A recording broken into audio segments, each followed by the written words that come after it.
The deer stood in the road, but its shadow stretched toward the sky. At first I thought it was a trick of the fog.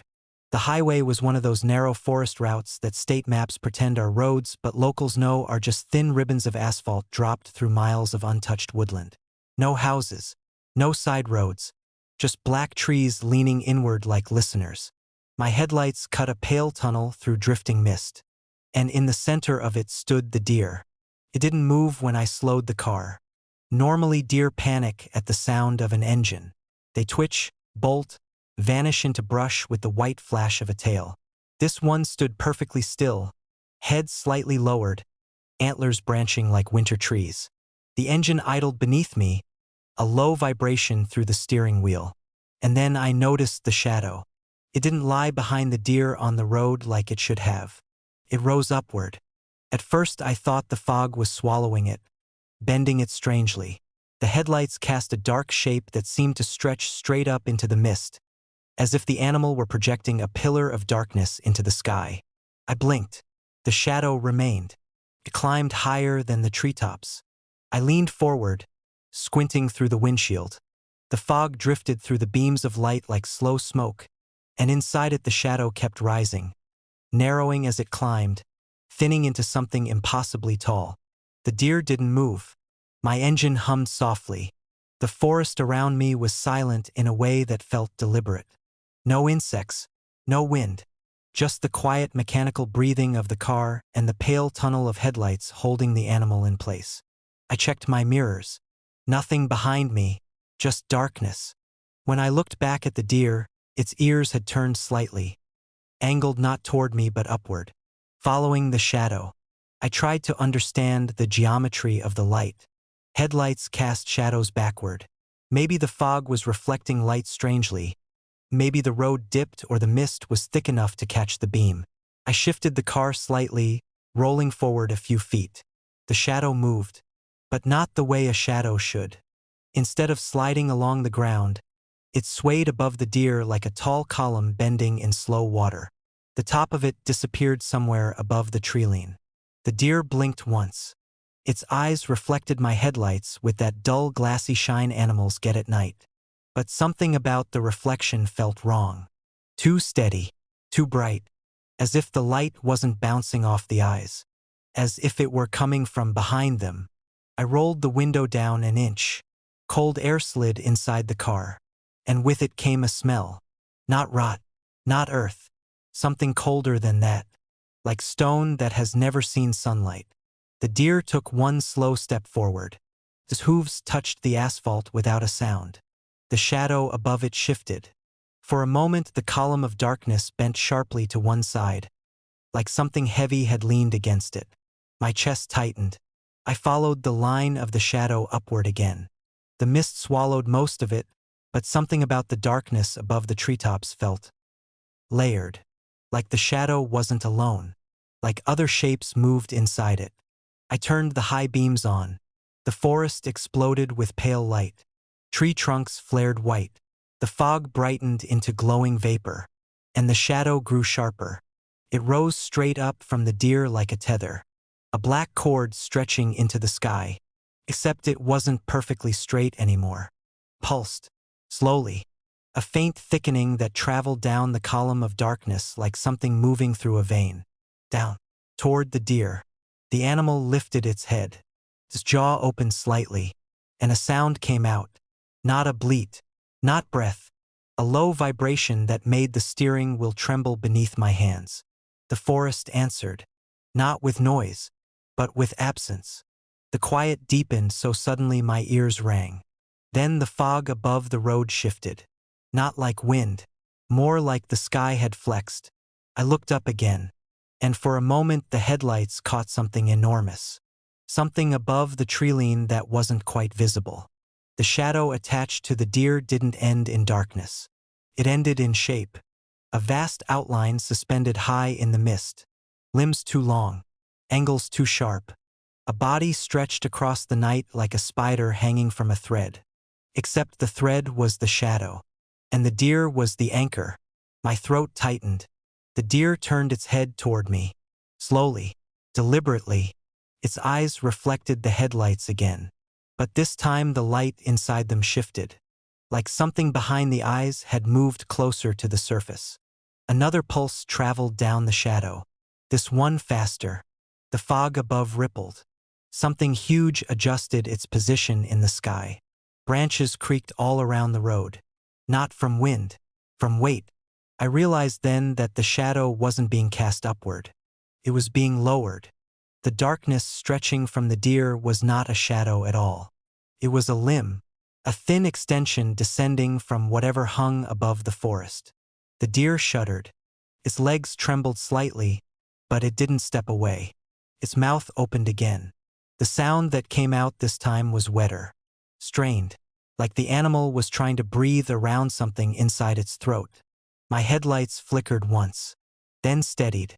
The shadow twitched, and for the first time the deer moved toward me. One slow step, then another.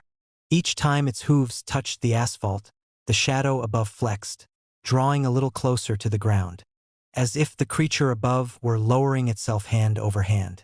I threw the car into reverse. The tires rolled back along the empty road. But the deer kept walking. Not faster, just steady. Its shadow thickened as it descended.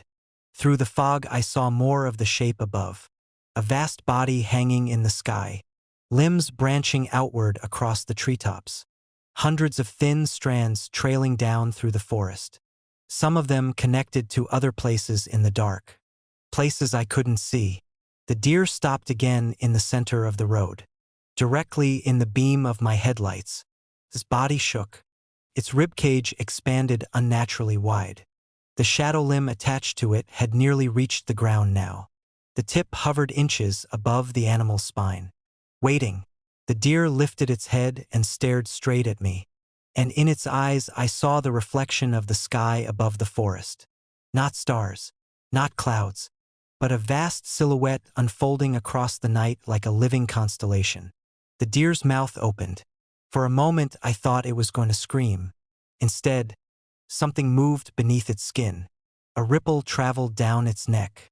Its jaw stretched wider than bone should allow, and from its throat came a thin black strand. It dangled for a moment in the headlights, reaching upward, toward the descending shadow. When the two touched, the forest exhaled. The fog surged upward in a spiral. The deer collapsed instantly, legs folding as if the bones had vanished.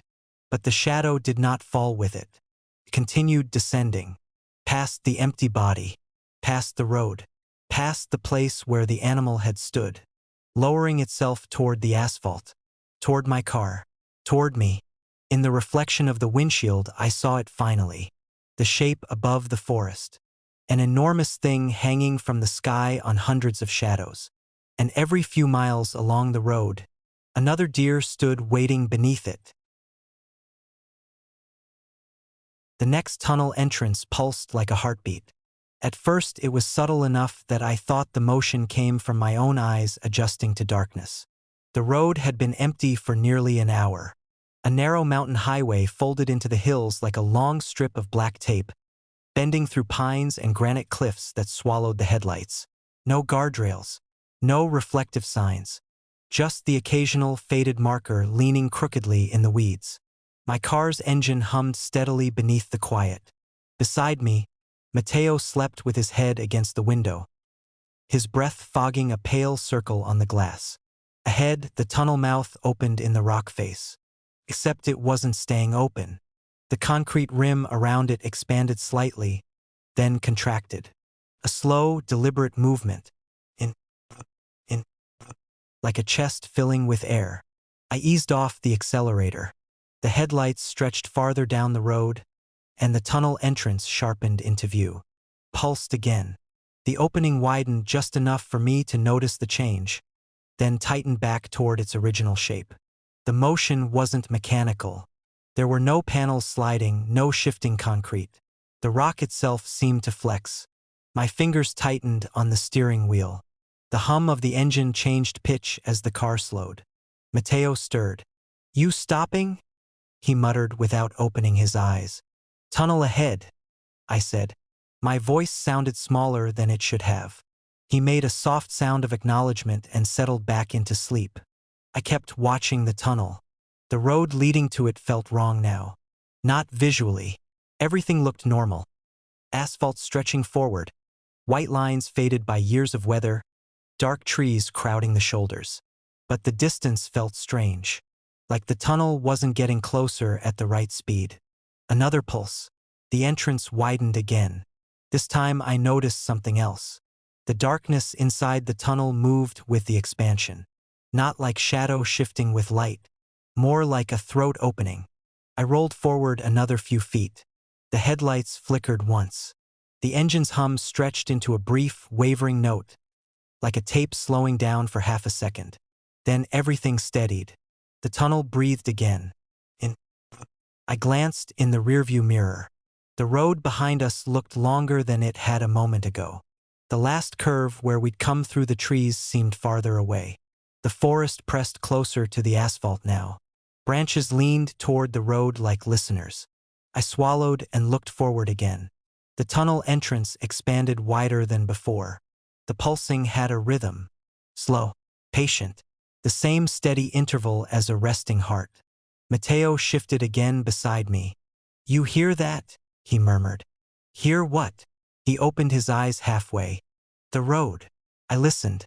At first I heard nothing except the engine. Then something faint beneath it. A dull, hollow vibration rising through the tires. Thump, a pause. Thump, the same rhythm as the tunnel. Mateo straightened slowly in his seat. "That wasn't there earlier," he said. "No." Another pulse. The tunnel mouth widened again, stretching just a little farther each time. The darkness inside it seemed deeper than it should have been. Our headlights reached the entrance but didn't penetrate far. Instead of illuminating the interior walls, the light faded a few feet in, as if the air inside the tunnel absorbed it. Mateo leaned forward. "Is the concrete moving?" "It's the rock," I said. The mountain face around the tunnel flexed inward slightly with the next contraction. Stone groaned softly.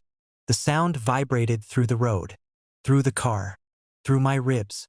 Mateo let out a slow breath. "Maybe it's an illusion," he said. "Heat distortion or something." "There's no heat." The night outside the windshield was cold and dry. Mist drifted low along the ground like breath from the forest. Another pulse rolled through the tunnel. The road shuddered beneath the tires. This time the vibration didn't stop when the entrance contracted again. It continued faintly under the asphalt, a slow movement traveling beneath the surface. Mateo noticed it too. His hand tightened around the door handle. "Do you feel that?" I nodded. The car crept forward almost without me touching the gas. The road seemed to slope downward slightly now, but I was certain the map had shown this stretch as level. The tunnel loomed closer. The pulsing was more obvious here. The opening widened enough that the edges of the concrete lining bent outward, then relaxed inward like muscle. Mateo whispered, "That's not possible." The headlights flickered again.